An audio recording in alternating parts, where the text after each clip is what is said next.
Bonsoir à tous et une fois de plus, merci d'être fidèles à cette émission Planète Verte. Vous le savez, dans cette émission, nous essayons autant que faire se peut de vous aider à mieux comprendre les enjeux, défis et perspectives de notre environnement grâce aux expertises des acteurs du domaine. On en parle et aujourd'hui, c'est le sujet qui fait la préoccupation de cette émission. Les déchets plastiques sont devenus de nos jours un problème de santé publique, mais aussi un problème environnemental majeur. Pour en parler, nous avons le plaisir de recevoir sur ce plateau deux invités qui, par leur parcours et par leur amour, ont réussi à s'intéresser à cette problématique qui fait actualité. D'abord, vous avez Dr Alpha Abdoulaye Ba. Bonsoir. Bonsoir.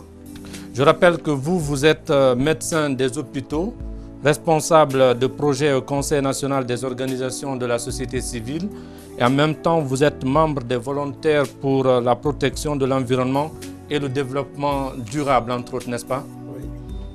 Avec vous, durant tout ce temps d'émission, une autre militante écologique, si elle permet, c'est Fatoumata Chérif. Vous êtes journaliste indépendante. En même temps, je vais dire que vous êtes consultante et membre de l'Alliance panafricaine des médias sur le changement climatique. Vous êtes aussi une actrice pour le site climatreporter.com. Vous êtes aussi membre de médiataire.com de l'Institut de la francophonie.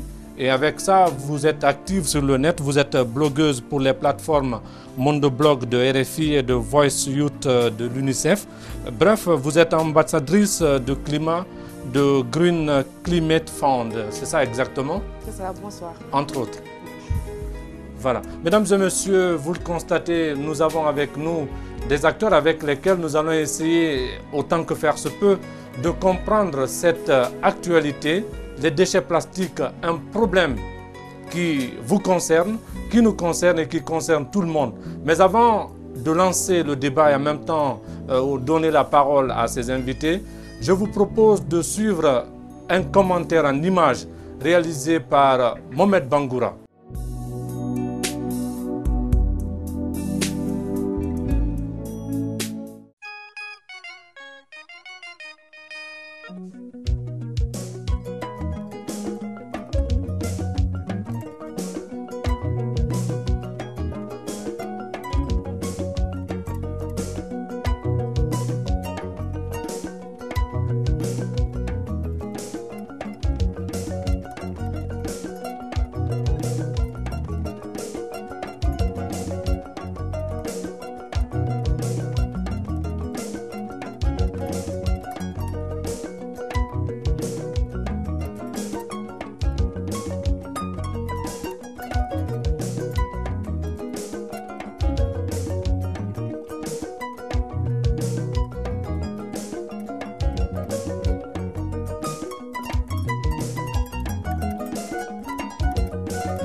Un sans commentaire de Mohamed Bangoura que nous allons essayer de commenter autour de ce plateau. D'abord, Fatoumata Chérif, vous avez suivi ces images. Oui, ces images sont édifiantes, le constat est alarmant. Et très malheureusement, partout dans la ville aujourd'hui, on constate les déchets plastiques partout, dans les caniveaux, dans les rues, dans la ville. Je pense que ça pollue la ville et ce n'est pas une bonne image, ça ne donne pas une bonne image du pays. La plupart des déchets, plus de la moitié des déchets qui sont dans les rues et dans ces caniveaux sont constitués de plastique. Je pense que le constat est là, il est alarmant, il faut que des actions soient prises pour lutter contre ce qui devient un fléau en Guinée. En plus d'être des plastiques, mais c'est aussi des résidus de boissons. On a vu beaucoup de sachets plastiques que nous utilisons. Docteur Alpha Abdoulaye, votre regard de spécialiste? Eh bien, ce reportage, il est édifiant parce qu'en lui-même, il pose le problème de l'utilisation, la gestion des déchets plastiques. Mais j'avoue que votre reporter, il aurait pu faire le même reportage en allant simplement filmer les étals au marché. Il aurait eu la même quantité de plastique qu'il a dans les caniveaux. C'est une façon de dire que ce matériau qu'est le plastique, il envahit notre vie quotidienne. Il ne se trouve pas seulement dans les caniveaux. Mais vous commencez au marché, jusque dans nos maisons, jusque dans ce caniveau où finissent ces matières plastiques, elles envahissent complètement notre vie quotidienne. Donc ce reportage, il parle de lui-même. C'est vraiment un constat alarmant. Et comme l'a dit ma collègue, Chérif, il va falloir qu'ensemble, on réfléchisse à des pistes de solutions pour lutter contre cette prolifération des déchets plastiques. Chérif, vous êtes non seulement journaliste, consultante indépendante, mais en plus, vous, de votre regard de journaliste qui donne la parole aux citoyens, est-ce que vous avez l'impression que cela représente un problème au niveau des citoyens guinéens? Est-ce que les gens mesurent l'enjeu à la hauteur de sa dimension? Non, les populations ne sont pas suffisamment informées parce qu'ils pensent que les déchets plastiques sont comme les autres déchets. Or, tous les déchets ne sont pas pareils. Les déchets organiques, les déchets en bouteille, les déchets médicaux, les déchets plastiques sont des déchets qui ne doivent pas être mis ensemble. Ils ne le savent pas. Donc, il y a un problème de manque d'information. Si les ménages étaient informés, le tri des déchets se ferait au niveau des ménages, mais ce qui n'est pas là. Les matières, vous parlez tout de suite de cette composition chimique, vous nous envoyez à une certaine expertise. Est-ce qu'on peut susciter déjà le débat en quoi ces matières plastiques ou ces déchets plastiques représentent un problème, surtout pour la santé? Ces déchets plastiques représentent un problème pour la santé et l'environnement pour diverses raisons. Premièrement, c'est l'accès facile à ces matières plastiques. Aujourd'hui, dans tous les domaines de l'activité humaine, on utilise le sac plastique sans même parfois faire attention. Vous voyez des gens qui sortent d'une boutique avec 3 sachets plastiques différents, alors qu'ils auraient pu mettre leurs achats dans le même sachet. Donc, on utilise tellement les sachets plastiques que c'est devenu banal. Et dans nos pays, c'est tellement facile de se débarrasser de ce sachet plastique qu'on ne se rend pas compte qu'en le mettant où on veut, on pose un problème en matière d'environnement. Il y a également le fait que, comme je l'ai dit, puisque ces matières plastiques entrent dans différents domaines de notre vie quotidienne, on les utilise parfois même dans l'alimentation. Aujourd'hui, de nombreux aliments qui sont vendus chez nous ou conservés chez nous sont conservés dans ces matières plastiques. Et il faut savoir que certaines de ces matières plastiques qui contiennent des composants dangereux peuvent faire migrer leurs composants dans nos aliments. Ils peuvent provoquer des problèmes de santé au contact du corps et même provoquer des perturbations plus importantes au niveau de l'organisme. Un exemple? Quand vous prenez par exemple un composant des plastiques qui est utilisé par exemple dans la fabrication des biberons, le bisphénol A, aujourd'hui des études ont montré que ce composant-là peut provoquer des troubles endocriniens. Et tout le monde sait qu'au niveau médical, le système endocrinien est un système important pour l'équilibre de l'organisme. Lorsqu'une substance entraîne des perturbations de ce système, c'est sûr qu'il entraîne une perturbation générale au niveau de l'organisme. Des problèmes, on en voit, hein, parce que là, nous voir que ces images, on se rend bien compte que c'est un problème. Ouais. Mais vous êtes sur le terrain. Est-ce que, pour une fois dans la vie ou dans vos reportages, vous avez réussi, à travers un reportage, à travers un angle, à travers une illustration, à travers un objectif atteint, réussi à changer un peu la donne? Oui, il faut dire que d'abord, pour informer, il faut sensibiliser. amener les populations à comprendre le risque que ces déchets posent sur leur santé et sur leur environnement. Donc, je passe déjà par une sensibilisation, c'est-à-dire aller vers eux comme un citoyen, une citoyenne qui leur parle en tant que citoyenne, en tant que consoeur, pas en tant que journaliste d'abord, jusqu'à ce que je leur fasse comprendre quel est le danger qu'ils courent. N'oubliez pas que ces sachets plastiques sont des composés chimiques, docteur le disait tout à l'heure. Ils sont fabriqués à base de pétrole, à base de charbon. Et ça, c'est très dangereux pour la santé. Dans la rue, aujourd'hui, nos femmes vendent l'attiéké, les gâteaux, les beignets, les sachets de bonbons glacés dans ces sachets plastiques. Mieux encore, aujourd'hui, la consommation de sachets plastiques, des sachets d'eau, est plus remarquée. Dans la rue, tous les sachets plastiques qu'on voit, je pense que 50% de ces sachets plastiques sont des sachets d'eau. Et le constat devient alarmant. Donc, j'amène les populations à comprendre ce phénomène, à échanger avec eux, à les amener à l'action. Comment? Aujourd'hui, on manque de politique de gestion des déchets au niveau des communes, au niveau du gouvernorat. Et les ménages se voient obligés de jeter les sachets plastiques et les déchets ménagers, organiques, compost et tout ce qui s'ensuit en bordure de mer. Et parfois sont obligés de les consommer. Alors qu'en les consumant, ces déchets qui sont composés non seulement de sachets plastiques, de bouteilles, de déchets organiques, de fer, de bois, dégagent de la dioxine. La dioxine, c'est dangereux pour la santé, c'est un composé chimique qui, à la longue, peuvent poser des problèmes respiratoires. On ne va pas aller loin. Prenons déjà dans nos quartiers des zones où on composte les ordures. On appelle déjà compost, c'est parce que ça s'appelle compost en fait en français. C'est une compostière. C'est une compostière, c'est un endroit où on entasse les déchets. Aujourd'hui, on voit les jeunes dans ces déchets ramasser ces sachets plastiques. Donc, il y a une politique aux citoyens qui les amène à recycler sans le savoir. Parce qu'aujourd'hui, on voit les femmes ramasser des sachets plastiques dans les ordures. On voit les enfants ramasser des sachets plastiques dans les ordures. On voit les gens recycler les bouteilles d'eau Koya. Même si c'est un échantillon très infime par rapport à cette quantité de production. C'est un échantillon très infime. Et puis, c'est dangereux pour leur santé parce que généralement, ils le font sans protection. En fait, c'est pas régulé. Non seulement ce n'est pas régulé, oui. C'est pas réglementaire. En plus, ce ne sont pas les technologies adaptées pour faire ce recyclage. Donc, on est d'accord que les matières plastiques, nous en utilisons tous les jours. Advienne que pourra, on peut le dire comme ça? Oui, advienne que pourra, parce que le citoyen qui les utilise n'est pas informé de leurs effets sur son environnement et sur sa santé. Et c'est tellement facile pour lui, avec un billet de 500 francs, on peut accéder à un sachet plastique.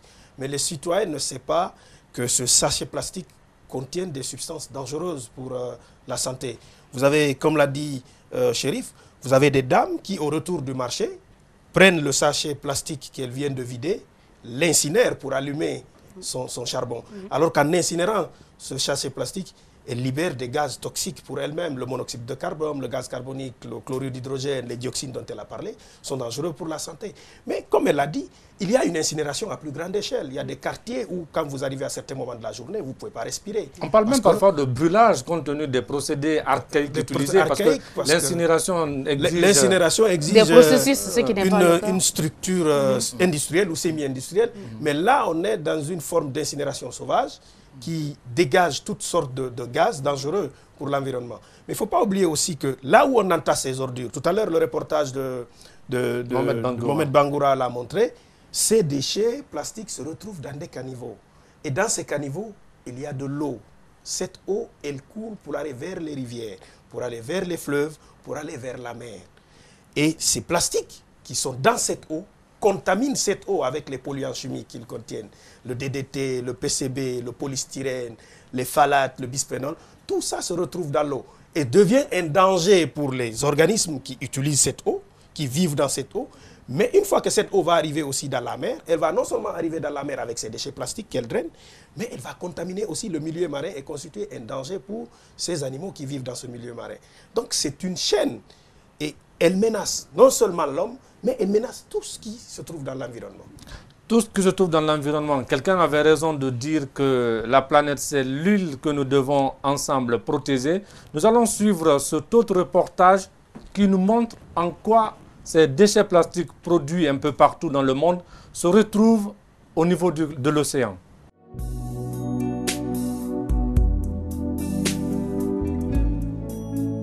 On l'appelle le 8e continent ou la soupe de plastique. Situé dans le nord-est de l'océan Pacifique et découvert en 1997, il s'étend sur une surface d'environ 3,4 millions de kilomètres carrés, soit près de 6 fois la superficie de la France.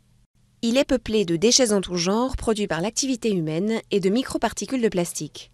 Au cours des 40 dernières années, leur concentration a été multipliée par 100. S'il est dérivant, ce continent est emprisonné par les courants. En effet, ces résidus flottants à la surface s'agglutinent dans le gir subtropical du Pacifique Nord, un immense vortex. Ils s'amalgament ainsi dans cette zone, point de rencontre de courants océaniques qui s'enroulent sous l'effet de la rotation de la Terre entre les côtes d'Hawaï et de l'Amérique du Nord. 4 autres vortex marins dans lesquels se concentrent des millions de tonnes d'immondices polluent nos océans.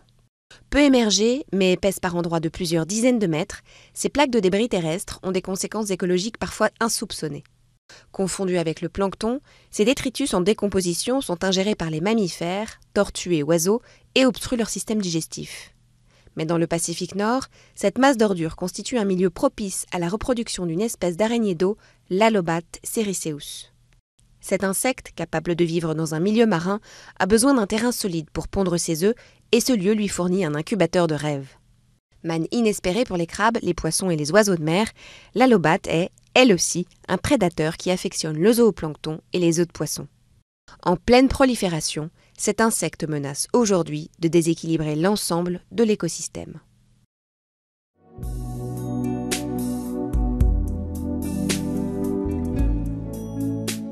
Eh bien, c'était là le 8e continent, un continent qu'on n'espère pas en tout cas avoir avec nous parce qu'il est constitué uniquement de déchets qui sont produits un peu partout. Ça montre un peu la porosité des frontières. Oui, vous savez, le problème c'est que si les frontières géographiques ou politiques existent, il n'y a pas de frontières environnementales. On ne peut pas faire de frontières pour les phénomènes environnementaux.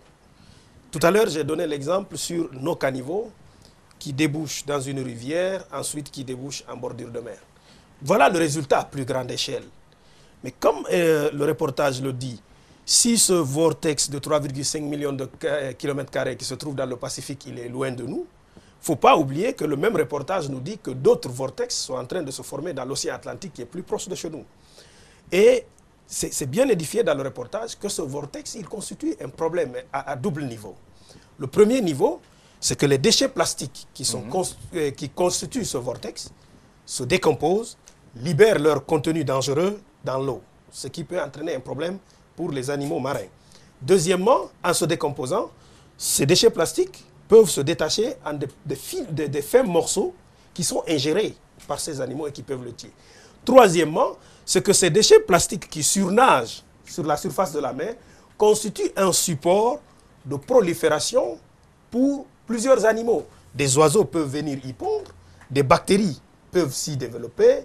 Ils ont donné l'exemple de cette araignée qu'on appelle l'Alobat, qui vont voyager avec ces déchets à la surface de l'eau. Autrement dit, des insectes, des bactéries qui n'existaient pas dans une zone géographique peuvent se déplacer à la surface de ces déchets et aller contaminer une autre zone géographique, ce qui en soi est un réel problème. Un réel problème, c'est le point de vue certainement de Chérif aussi. Bien sûr, comme le disait tout à l'heure mon collègue docteur, les déchets plastiques posent un énorme problème dans la mer et pour les espèces marines. Ce qu'on ne doit pas oublier, c'est qu'un plastique peut mettre 100 à 600 ans à se dégrader parce que les plastiques ne sont pas biodégradables. Oui, selon les conditions. Selon les conditions géographiques et climatiques. Et on oublie un aspect. On voit seulement le sachet plastique, mais on oublie qu'il peut se défragmenter. Donc ça devient un polymère, des micro-fragments qui vont aller partout dans l'océan. Et partout dans l'océan, ingérés par les poissons, et les poissons sont consommés par les humains. Donc à force, c'est tout un cycle qui continue.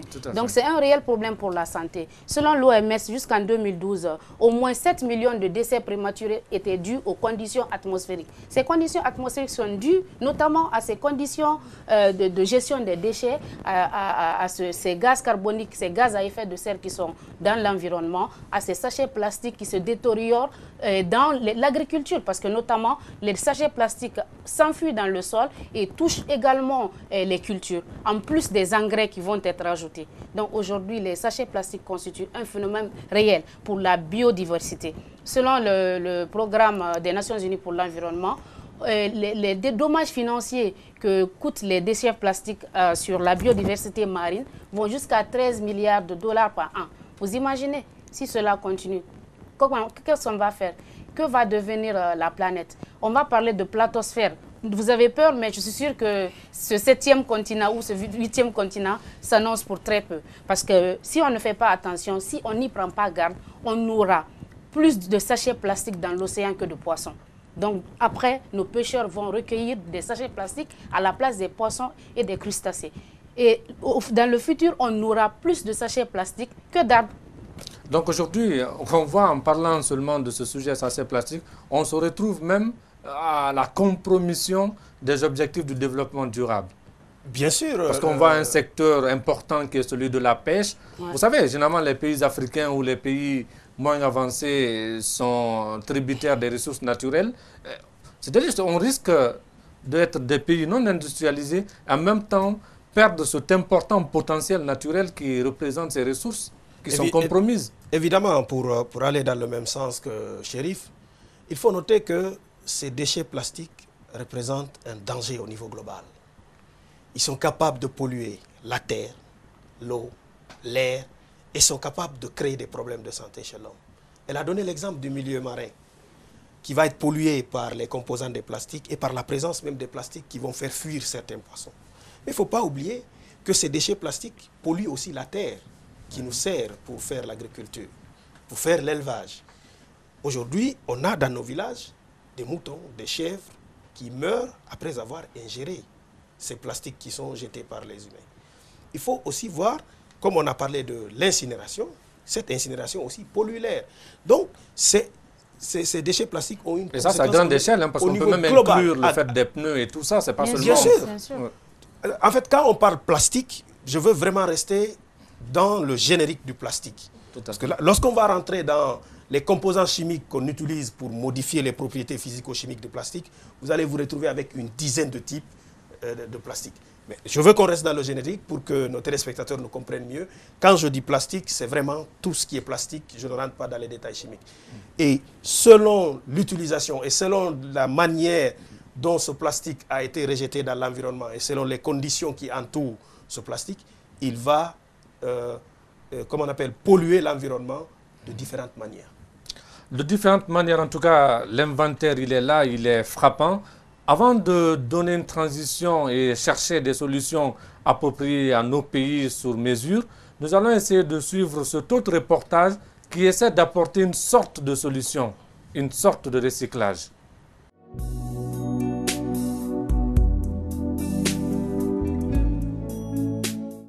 Ça ne se voit pas du premier coup d'œil, mais cette table est innovante. Son secret, la surface est fabriquée à partir de ces mêmes verres en plastique. Et à la base, il y a Cannibal, cette machine qui récolte et compacte les gobelets. Des gobelets, mais pas seulement. Cet appareil peut tout avaler. C'est la seule machine qui collecte les 3 types d'emballage, donc évidemment la bouteille, la canette, mais aussi et surtout le gobelet en plastique et le gobelet en carton. Et pour l'utilisateur, rien de plus simple. La machine se déclenche dès que j'ai mis le gobelet.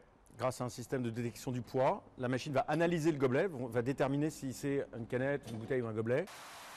Les déchets sont ensuite envoyés dans cette machine pour une cure d'amaigrissement. On obtient alors ces cubes. Il ne reste qu'une étape avant de les transformer. On a une balle de gobelets qui ont été compressés et collectés dans nos machines Cannibal. Ces gobelets vont d'abord être transformés en granules, puis ces granules vont devenir des produits finis à base de gobelets recyclés, donc soit des plaques de revêtement de sol, soit des plateaux de bureau. Et les déchets ne manquent pas. 4 milliards de gobelets sont jetés tous les ans en France. Seulement 1% d'entre eux sont recyclés.